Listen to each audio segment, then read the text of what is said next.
Hey everybody, today we're back with another deck from the EX series format, and that's going to be Hariyama EX. Now, Hariyama has seen a little bit of play here and there, but not with a lot of success. And it was a deck that I enjoy playing, it's fun to play, and I just wanted to see if I could make it competitively viable. So, with that goal in mind, I worked on the deck, like I said, for the last couple of months on and off, and I ended up taking it to 3 different EX tournaments over the weekend, and I ended up second, and third with the deck. Now, I'm going to say the approach I took with the deck is pretty standard compared to to basically my approach I take with turn 2 style decks. There's nothing completely shocking with it, but I will break down some of the card choices. I am going to say, though, one of the biggest hurdles for me was that everybody seems to build Hariyama EX with some sort of Umbreon Star package. And that's either just a lone Umbreon Star or a heavy Umbreon Star. I tested it with 3 and 4 Briney's Compassion just to try to cycle that Umbreon Star. And just basically everybody that I've seen try to play the deck tries to do some sort of Umbreon Star approach to it. And eventually I came to realize that Umbreon Star, I was devoting so much to trying to play it, and I was getting very little in return. That just kind of random discard from the Umbreon Star was never game-changing. And the ideal setup for it is that you're able to like Rocket's Advent your opponent to 2 cards, and then you Umbreon one and you knock off the other, but those sort of situations are just incredibly, incredibly rare. So essentially I just ditched Umbreon altogether. And once I did that and I focused on just consistently getting Hariyama out and hitting the opponent with Hariyama, the deck got a lot better. And I think the other thing was it was just kind of a change in mindset. Because I went from, I'm going to just completely discard my opponent's hand and control the game from there to discarding cards is just good. Sometimes you hit a rare candy, sometimes you hit a supporter, sometimes you hit maybe a big Pokemon in their deck. But just constantly discarding cards over the course of a game is going to eliminate resources from your opponent, minimize their options, make things a little bit more difficult for them. But beyond just that, Hariyama in general just hits for good numbers. Knockoff, 2 energy for 40 is great. 3 energy for 80 is solid, especially compared with some of the other turn 2 Pokemon in the format. Commanding Aurora is okay, but it's not as strong as you would think, just because so many different decks play Windstorm, and that's going to get around it. It was very nice against certain lists where they weren't able to put a Desert Ruins into play against me. But essentially, I just focused on having a hard-hitting turn 2 Pokemon, and I took the discarding as more of a side benefit than a main strategy of the deck. So, starting off here, we play 4 copies of Makuhita. I've tried a couple different Makuhitas. I did find the fake-out version to be the best. Just the 50 HP, 1 retreat cost, and then the chance of paralysis is really the selling factor of it. For Hariyama EX, you'll note with the deck that I do not play any sort of safeguard counter. It just isn't worth it in the format right now. If safeguard decks got more popular, I might have to change that approach. I did test some of the non-EX Hariyamas, and I just found them to be completely underwhelming. So I'd rather just take the loss to safeguard and just shore up some of my other matchups. Once again, Hariyama is just really solid. Knockoff is annoying, and to be honest with you, it's just a lot of fun to discard cards. Opponents get very frustrated. It's very scary to play against because there's always something in your hand you don't want to lose. So it's just a fun card to play. It's a fun deck to play. One Holen's Magnemite, yes, this is incredibly risky with the very low basic count, but I do find that being able to get an energy off Mentor is worth the risk of starting the Holen's Magnemite. Holen's Magneton, yes, this does conflict a little bit with our 1 Crystal Beach, but once again, being able to get an energy off of Elms and be able to grab something other than Hariyama EX, I find to be worth the risk. 1 Lunatone, you can make an argument to play The other Lunatone, the reason that I went with this one is because it'll give the Soul Rock for your treat. So this increases my good openers from 4 to 5. So the only really bad openers we have in the deck is Holin's Magnemite and then Sword of Lunatone here. The other thing is in a deck that is designed to control the opponent, and I won't say it's designed to control the opponent or control the hand, but it does have that side effect in certain games. Being able to force out your opponent when you know they have a dead hand can be really, really huge. That's why I think this is probably just the better Lunatone versus the one that'll let you search for a trainer. Target Beam can also be situationally useful. It's not great, but it does allow you to throw a 7th prize at the opponent. Soul Rock, nothing too special here. Mainly in the deck just to shut off Pidgeot, Porygon 2.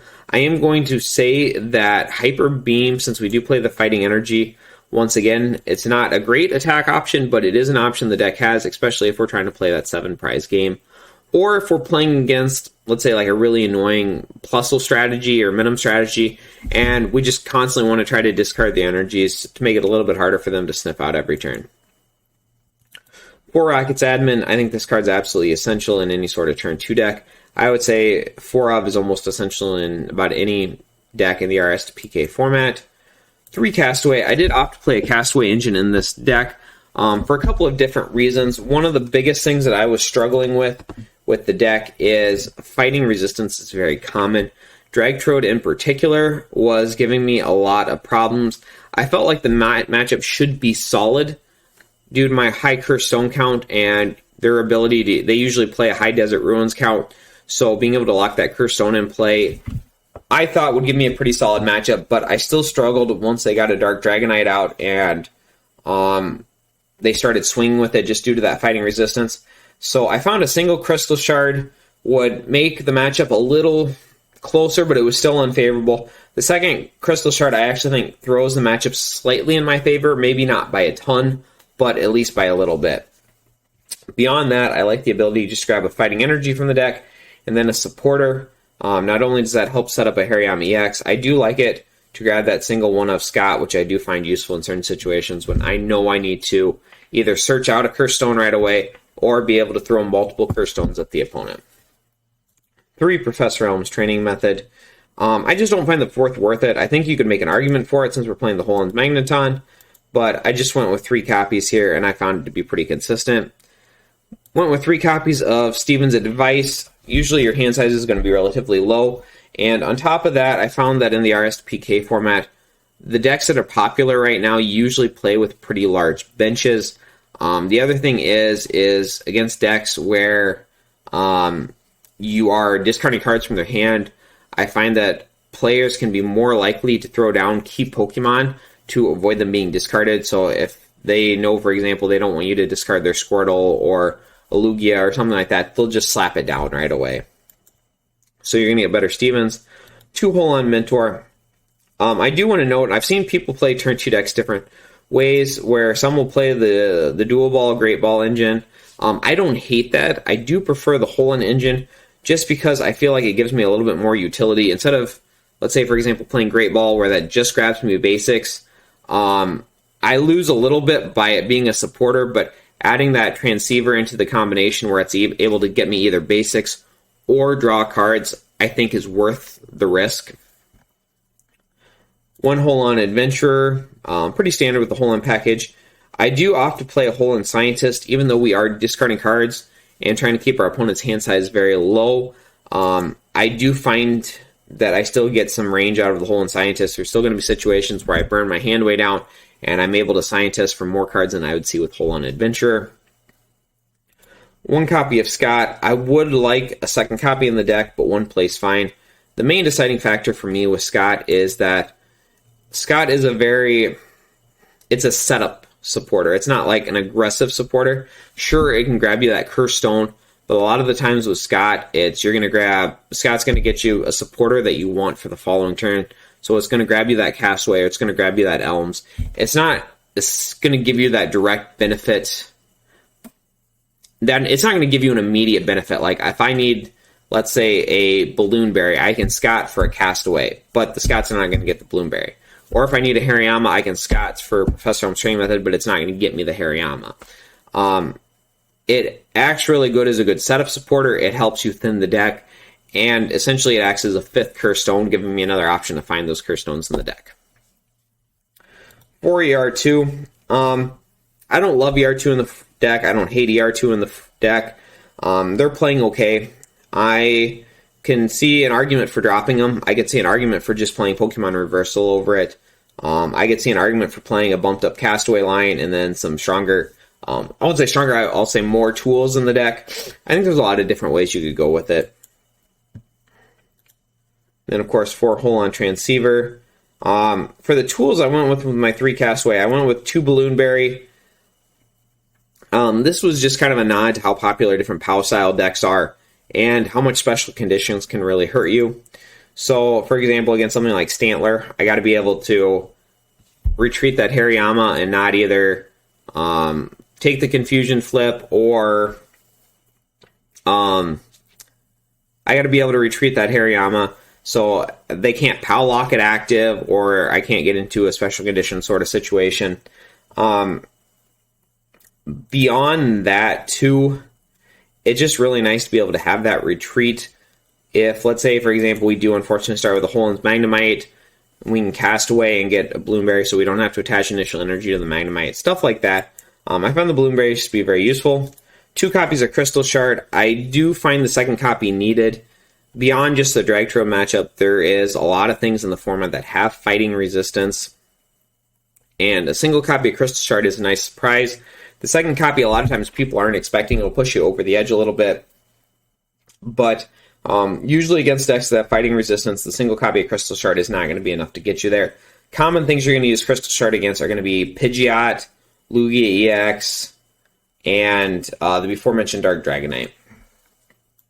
I also want to note there are certain things where it'll mess with math, where you can Crystal Shard, and even if you're not knocking out a Pidgeot, combine that with your Curse Stone, and you're going to be able to put some serious pressure on it, and maybe take a knockout much quicker than what they were expecting on it. For Curse Stone, I found this to be pretty big. I played 3 for the longest time in here, and I found in a lot of my matchups I needed the 4th. The first 2 tournaments I took second in, one was losing to a Metagross deck, essentially just based off weakness, and then the second one was to a Meta Knight deck played by James Arnold. He played the matchup fantastically, but most of the game came down to just my inability to stick a Curse Stone in that matchup. And after that, it pretty much just solidified that I needed the 4th. And I think I would have had a really good shot. I was leading most of the game against the Metagross deck too. It literally just came down to me being weak and him being able to take 6 very quick prizes at the end of the game by doing ×2 damage. So I think if I would have been able to stick a Curse Stone that entire game, I would have won that first one. And I think the 4th Curse Stone would have helped huge against James if I would have been able to stick that as well.